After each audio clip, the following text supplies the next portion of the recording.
E aí, família, vamos lá? Tá na hora do vídeo. Olha só, a novela do petróleo, no caso daquela sanções em relação ao petróleo da Rússia, tá tomando um novo rumo, tá? Por que disso?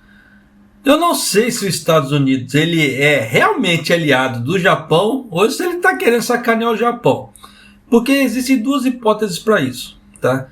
Eu vou trazer uma série de fatos para vocês. O vídeo pode ser que fique longo, porque eu preciso ler aqui essa série de fatos antes de tomar, como é que fala assim, mostrar para vocês o que pode ser que aconteça ou o que não aconteça.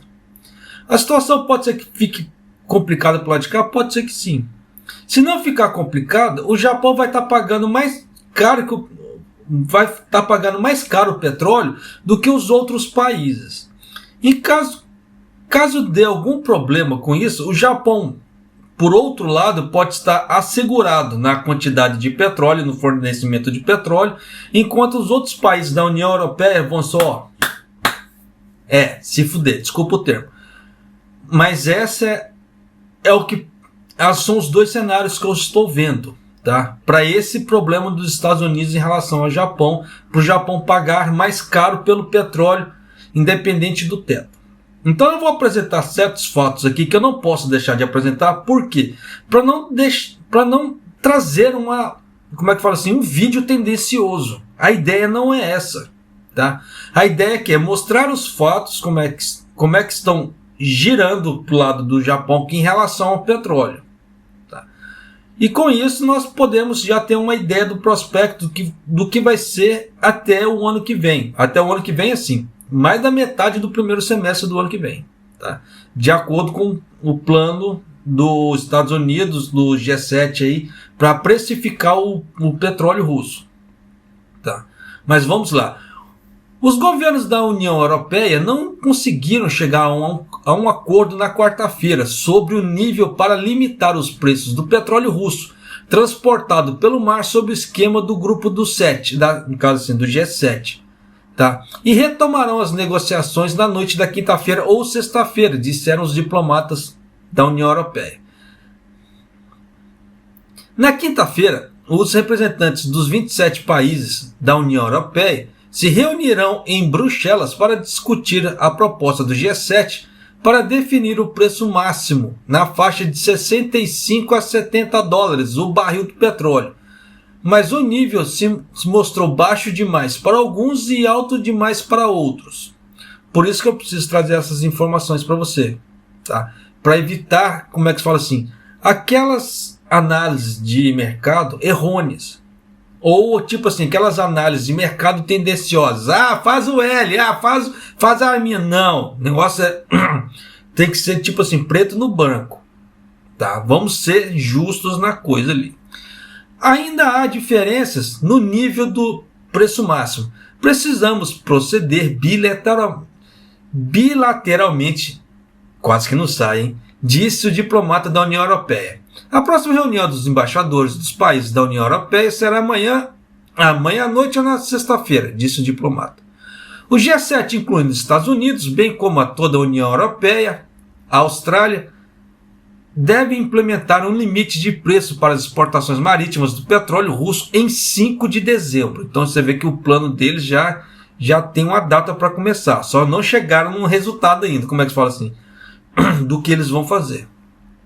A medida faz parte das sanções destinadas para reduzir a receita de Moscou com suas exportações de petróleo, para que tenham menos dinheiro para financiar a invasão da Ucrânia.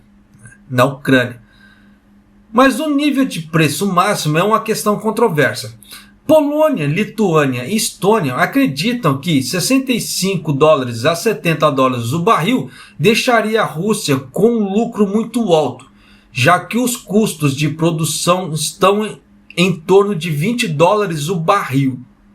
Então você vê que não só a Rússia, os outros países também têm uma média de produção por 20 dólares o barril, e você vê que tem épocas que chegam a 100 dólares o barril. Você vê o quanto que os caras lucram. Por isso que eu falo assim, que aquela ideia, desculpa falar, eu sei que vai ter gente que não vai gostar, mas aquela ideia de quem defende comunismo, socialismo, né, você vê que a Rússia é um país, já sabe, né? Então você vê que defender esse tipo de ideia é meio controverso.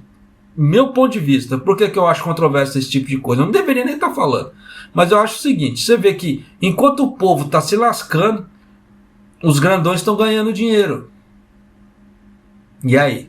Tá? Por que os grandões não dividem, não fazem o socialismo bonitão ali? Não.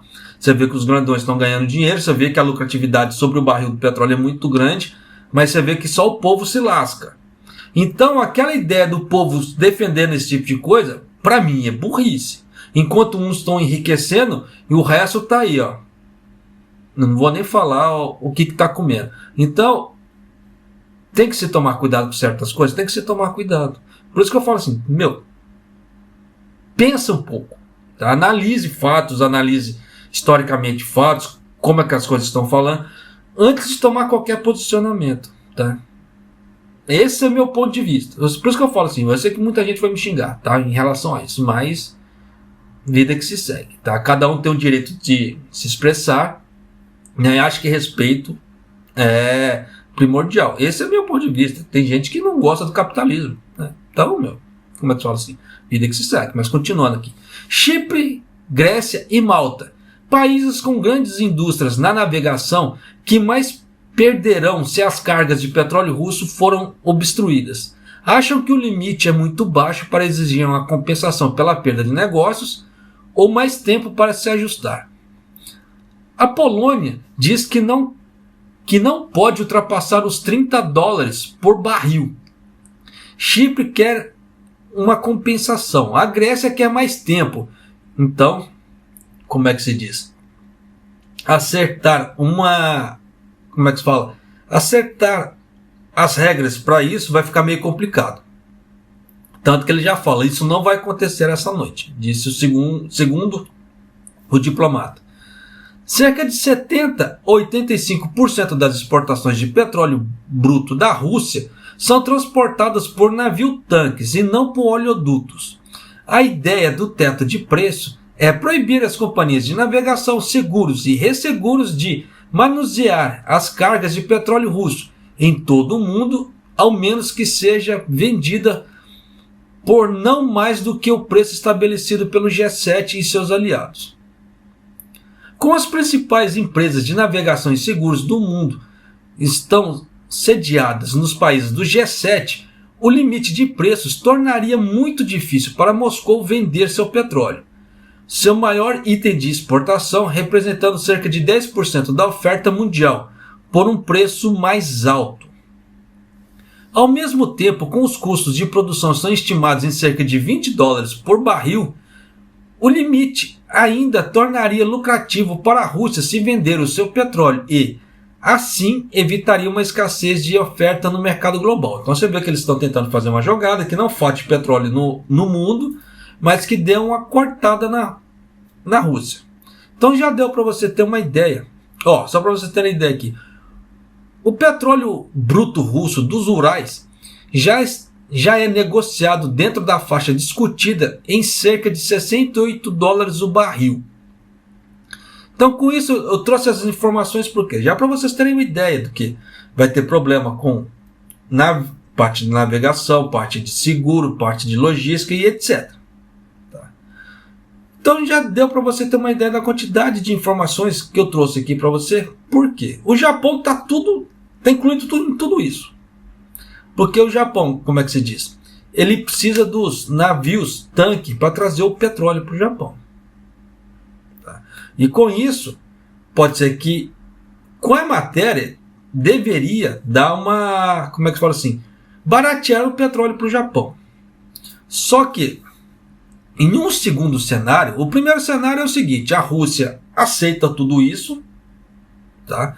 Esse problema todo, ou essa precificação, e continua vendendo. Beleza. Segundo cenário, que pode acontecer, a Rússia falou, não, já que é para fazer desse jeito, não vou vender para ninguém. E trava tudo. Foi aquilo que eles colocaram. Tá? Navios cargueiros, navios tanque vão perder, as empresas vão perder, porque os caras já estão pedindo compensação, alguma outra coisa. A Grécia está pedindo tempo para se reajustar ali, para poder não dar problema para ela. e algumas outras situações. E ainda não entrei com a matéria do Japão. Tá? Aí agora vem, como eu montei esses dois cenários, já dá para você ter uma ideia do que pode acontecer com o Japão. Tá? O Japão, no caso assim, se der algum problema com isso, com o Japão sendo excluído desse tratado do teto, porque o que entra a matéria agora, principal é isso. Antes vinha informações adicionais que vão acrescentar a matéria. Agora vem a matéria. O Japão ele foi excluído dessa parte, desse tratado do teto do petróleo do G7. Então, como o Japão ele foi excluído, o Japão tem dois cenários também. Tá? Se der esse problema que a Rússia não vou vender para mais ninguém, o Japão está salvo. Porque o Japão ele tem investimentos em Sakhalin-2 e como o Japão não faz parte desse bloqueio, a Rússia pode vender o petróleo para o Japão ao preço que ele quiser. Então se a Rússia precificar o barril a 120, o Japão consegue comprar a 120. Tá? E a Rússia vai poder exportar para o Japão livremente. Que o Japão ele foi excluído disso. Segundo cenário, se der tudo certo essa parte de precificação, o Japão ainda vai pagar caro. Por quê? O Japão ele foi excluído do tratado, né, por segurança em relação ao fornecimento de petróleo, porque se der algum problema, você vai ver o problema que vai dar na União Europeia, com a Rússia bloqueando o petróleo para todo mundo. Se bloquear o petróleo para todo mundo, você vai ver o caos que isso vai dar na parte da União Europeia. Né? Então já dá para você sacar por A mais B que tem muita coisa pode ser que venha por aí. Então o Japão, no caso, se a Rússia quiser colocar $150 o barril de petróleo, o Japão vai poder comprar. O Japão está salvo desse problema. Só que se der certo o bloqueio de preço, enquanto os outros países vão estar pagando barato no petróleo, o Japão vai estar pagando caro. Porque a Rússia vai poder colocar o preço que ela quiser no preço do petróleo para o Japão. Como o Japão foi excluído disso. Então já dá para você sacar por A mais B que o Japão ele vai passar por um certo problema. Vai, de qualquer maneira ele vai se lascar. Tá? Mas, vida que se segue. Pelo menos nessa parte, o fornecimento de petróleo em relação à Rússia está garantido para o Japão. Tá? Então menos mal para esse inverno. Agora vem comigo aqui que eu vou ler referente a Japão, para você ter uma ideia do que vai acontecer daqui para frente em relação ao Japão. O petróleo, né, do projeto de energia Sakhalin-2 da Rússia com destino ao Japão será excluído de enfrentar o teto de preços que os Estados Unidos lançarão como parte dos esforços para espremer as receitas de Moscou em relação à guerra da Ucrânia, disse o Departamento do Tesouro em sua orientação divulgada.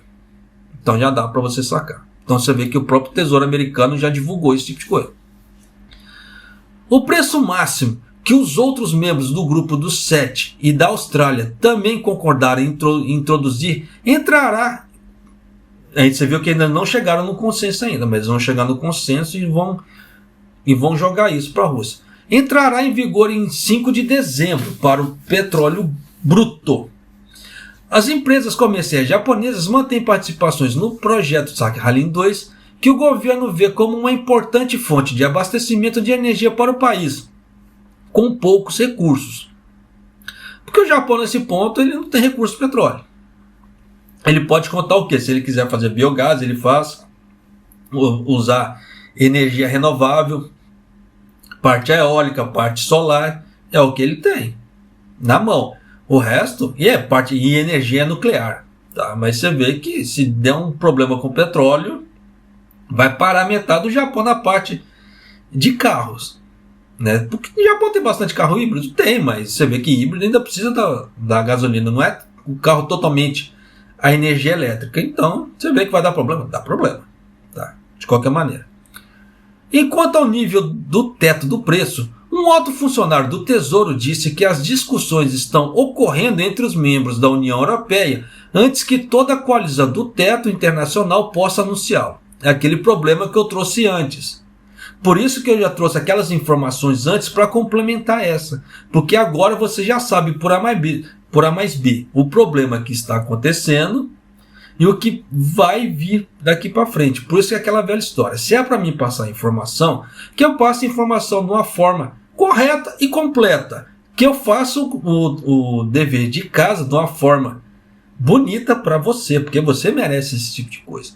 Ah, japonês, mas esses vídeos ficam muito longos. Sim, mas é aquela velha história. Você quer bastante informação, você quer informação correta, com 5 minutos, é complicado. Por quê? Eu teria que cortar muita coisa do problema real que está acontecendo. E é uma coisa que eu sempre preguei aqui no canal. Nós vivemos de realidade. Nós não vivemos de uma forma idealista. Então, continuando aqui. Sobre a orientação do Tesouro, os norte-americanos terão permissão para fornecer uma gama de serviços, incluindo finanças, seguro e remessa, para o transporte marítimo de petróleo russo, somente se o petróleo for comprado ao preço máximo ou abaixo dele. No caso, assim, no teto que eles definirem ou abaixo disso. A aplicação do limite do preço começará quando uma entidade russa vender o petróleo bruto para o transporte marítimo por meio da sua primeira venda a um comprador em terra.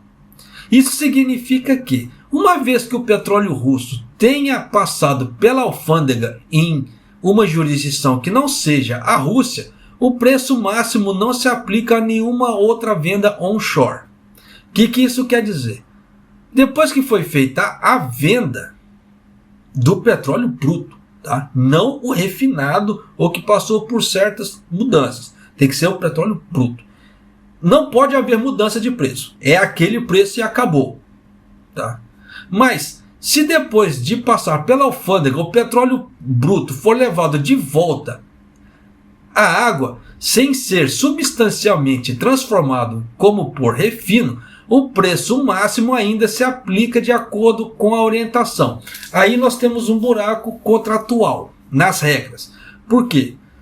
Igual, por exemplo, o Japão comprou o petróleo da Rússia. O navio veio para o Japão, descarregou, pagou aquele X. Se o Japão quiser repassar esse petróleo para outros, ele teria que usar o mesmo preço, a não ser que o Japão tenha refinado esse petróleo. Aí, como houve aquele trabalho de refinamento, ele pode revender por outro preço. Então existe aquela velha história. O que deu a entender aqui? Que os outros países eles vão comprar o petróleo bruto da Rússia de uma forma muito mais barata e eles vão poder revender mais caro esse petróleo desde que passe por refinamento.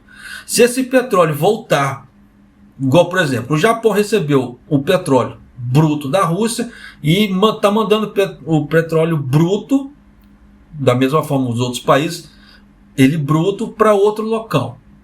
Aí teria que pagar o mesmo, teria que entrar no mesmo teto. Tá? Eu falo exemplo assim no Japão porque eu vivo no Japão e a matéria é relacionada ao Japão, mas o Japão não faz parte disso. Então o Japão ele pode colocar o preço que ele quiser também, caso ele faça a revenda.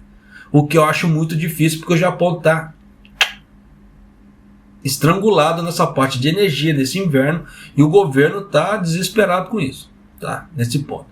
Continuando. As isenções incluem o transporte marítimo de petróleo bruto de Sakhalin 2, desde que o produto seja exclusivamente para importação para o Japão, afirmou. Então você vê que para o Japão, tudo que for direto para o Japão está fora. Tá? Isenções, esse tipo de coisa. Afirmou a autorização para o projeto russo, que vigorará até o dia 30 de setembro.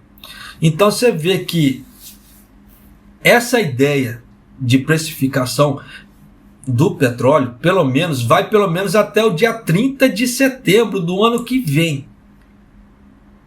Você vê que garimpando informações aqui, informações ali, eu vou te dando essas informações. Então já dá para você ter uma ideia e fechar mais ou menos, montar um cenário do petróleo para o ano que vem.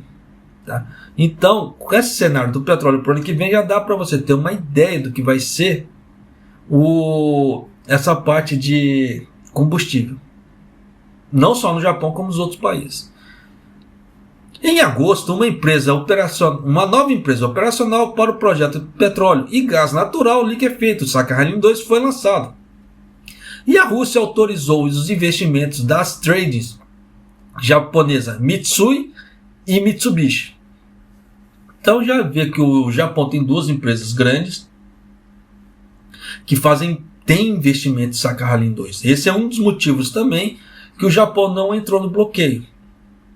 Mas de qualquer maneira, já dá para você sacar que se a Rússia quiser vender o barril de petróleo a $200 para o Japão, ele vai vender. Se a Rússia fala assim, não quero vender para os outros países, vou vender só para o Japão, ele vai, porque o Japão está fora desse tratado. Mas se os outros países, esse tratado der certo e os outros países conseguirem comprar petróleo mais barato, o Japão está no prejuízo. Então você vê que nos dois cenários o Japão está meio complicado. Em um cenário ele está um pouco mais protegido nessa parte de fornecimento de petróleo. Mas por outro lado, o Japão vai tomar prejuízo de qualquer forma na compra do petróleo em relação aos outros países. A não ser que o Japão, tá, compre mais barato depois que passar por refino de outros, de outros países. O Japão compra o petróleo bruto, de acordo com o teto que foi feito de outros países. Aí o Japão pagará mais barato no petróleo e vai diminuir a quantidade de compra de petróleo da Rússia. Mas você vê que existem vários cenários para isso. Mas você vê que o Japão, de qualquer maneira, ele está salvaguardado por um lado, mas por outro lado, a parte econômica, já deu para você ter uma ideia que não vai diminuir, não vai passar esse problema econômico do Japão. Tá? Inflação, aumento de combustível, aumento do preço dos produtos aqui no Japão. Pelo menos até 30 de setembro ali, você já sabe do ano que vem o problema está instalado já. Então, tome cuidado com o seu dinheiro. Caso for trocar um carro, não for pegar um carro placa amarela no Japão, invista um pouco mais e pegue um híbrido. Tá? Claro que existe um híbrido placa amarela da Suzuki, mas eu particularmente não gosto dos carros da Suzuki. Todos os carros da Suzuki que eu tive deram problema. Tá? Então eu tenho um certo trauma com o Suzuki. Mas se você quiser se safar um pouco nessa parte de combustível, problema com combustível, já segure a onda. Japonês, mas a gasolina está baixando no Japão. Por que o governo japonês está subsidiando? Na hora que o governo japonês falou assim, acabou o dinheiro em caixa, não dá para subsidiar mais, lascou. Tá? Tanto que as contas de eletricidade e gás do Japão vão sofrer um subsídio para poder diminuir. Esse subsídio vai ser feito pelo governo. Eu preciso até gravar essa matéria, tá? Para poder. Eu já havia alertado sobre isso antes, só que saiu uma atualização. Essa atualização eu vou soltar numa outra matéria.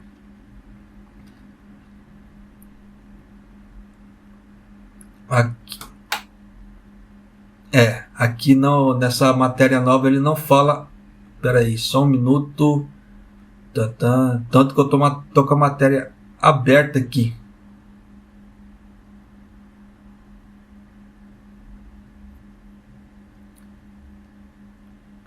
Janeiro do ano que vem, redução de preço. Ele não falou até quando. Mas na matéria anterior, ele já havia falado que ele ia fazer esse subsídio pelo menos até a metade do ano. Só que você sabe como é que é o governo japonês. Tá? Então pode ser que esse subsídio ele caia antes. Tá? Então tem que se tomar cuidado com isso. Tem que se tomar cuidado com esse tipo de coisa. Porque início do ano, vem contas, quem tem criança na escola e etc. São impostos, então é uma carga meio pesada. Então tome cuidado. Tá? Já estou trazendo esse tipo de coisa aqui para você, porque já para você ter uma ideia do que pode acontecer. Tá? Graças a Deus, o Japão, nesse ponto, ele ficou salvaguardado sobre o fornecimento de petróleo em relação aos outros países da União Europeia. Mas se a Rússia fizer um bloqueio, vai dar uma quebradeira dos países. Você não faz ideia. Mas, de qualquer maneira, vida que se segue. E me desculpe que o vídeo ficou muito comprido, porque eu tinha que trazer essas informações e falar, como é que se fala assim, de uma forma franca e aberta para você. Como é que se fala assim? A gente já falando isso, o canal já é denunciado, mas a gente se não fizer de uma forma aberta, trazendo as informações assim, de forma clara. Para quem tem dúvida, tá, da onde foi tirado isso aqui. A primeira matéria foi da Reuters, a segunda foi da Kyodo. Tá? Então quem tiver dúvida, só dá uma procuradinha aqui, vai conseguir encontrar, tá certo? E espero que essas informações te ajudem de alguma maneira a se programar para o ano que vem, tá? Para evitar certos problemas financeiros, mais do que pode ser que aconteça, tá? E um abraço, até o próximo vídeo, até mais!